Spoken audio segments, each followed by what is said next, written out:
Hello বন্ধুরা, আবার তোমাদের কাছে ছোট্ট একটা মিনি ব্লগ নিয়ে চলে এলাম। যেহেতু দেখিয়েছি আগের ভিডিওটায়, আমার বান্ধবীর সঙ্গে বেরিয়েছিলাম কালকের মঠে ঘুরতে গেছিলাম। তো আমার বান্ধবীর সিঁদুর ফুরিয়ে গেছে, তো আমাকে বললো পূর্ণিমা সিঁদুর কিনতে হবে। আমি ঠিক আছে চলো। তো হাঁটতে হাঁটতে কালীঘাটের রাস্তার দিকে আসলাম। এখানটা একটা দোকান দেখলাম, দোকানটায় এত সুন্দর শিবলিঙ্গগুলো দেখে আমি খুবই খুশি হয়েছি। আমি খুব পছন্দ করি। তার সঙ্গে এই নন্দীকে দেখে আমার খুবই পছন্দ হয়েছে। আমি তো ভয়ে ভয়ে তুলছি, অনেক ভারী, তো যদি পড়ে যায় আমাকে জরিমানা দিতে হবে। দেখতে পাচ্ছ বন্ধুরা, এত সুন্দর লাগছে নন্দীটাকে, আমার দেখে খুবই ভালো লেগেছে। আমি চিন্তা ভাবনা করলাম, বান্ধবী আমিও এত বড় একটা শিবলিঙ্গ কিনবো, তার পাশে এই নন্দীকেও নিয়ে যাব, ভালো লাগবে দেখতে।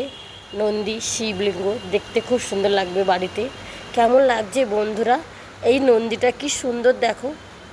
আমি ভিডিওটা করছি, তোমাদেরকেও দেখাচ্ছি, খুবই ভালো লাগছে, তাই না বন্ধুরা?